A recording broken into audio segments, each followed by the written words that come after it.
Moi, ce qui m'inquiète un peu, moi je m'appelle Denis, j'ai 62 ans, ça fait 40... Vous êtes de quel quartier, monsieur? Gratte-ciel. Justement, ça fait 40 ans que j'habite au gratte-ciel et je m'aperçois que même au gratte-ciel, il y a du trafic. Et donc, c'est le plein centre-ville. Voilà. Et ça devient de plus en plus grand parce qu'il y a du trafic au gratte-ciel. Maintenant, il y a du trafic rue des Teinturiers vers la rue d'Alsace. Il y a du trafic à la cité de Bonneterre. Moi, ce que j'ai peur, c'est que les petites bandes, elles sont un petit peu dans tous les quartiers et que ça remonte un jour et qu'on se retrouve avec des règlements de compte entre bandes. Parce que quand les marchés vont plus être équilibrés, on peut se retrouver à des règlements de compte entre bandes, comme à Marseille, par exemple. Ivana Obradovic, vous pouvez nous parler de ces trafics qui gagnent même les centres-villes. Monsieur parle du gratte-ciel. Alors voilà, à Villeurbanne, le gratte-ciel, c'est là où nous sommes. C'est le centre, l'hypercentre, avec la mairie, le théâtre national populaire.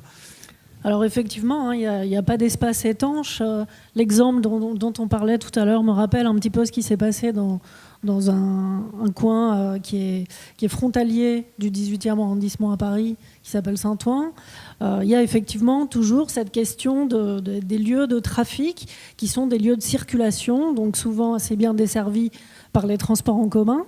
J'imagine que c'est aussi le cas de ce quartier. Je ne connais pas très bien Villeurbanne, malheureusement.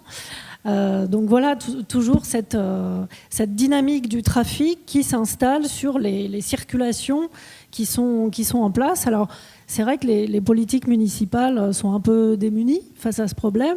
À Saint-Ouen, par exemple, il y a des sortes de bornes qui ont été mises en place sur les trottoirs pour éviter les scooters qui entrent et qui sortent. Mais on voit bien que c'est une solution qui est assez peu satisfaisante.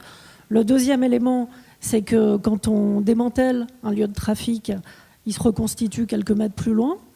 Donc les services de police se plaignent d'avoir l'impression de vider l'océan avec une petite cuillère, à courir toujours après des trafiquants qui se renouvellent et qui font preuve effectivement de réactivité, d'ingéniosité, qui savent déplacer leur lieu de trafic en fonction à la fois de la demande et puis de la configuration de l'espace urbain.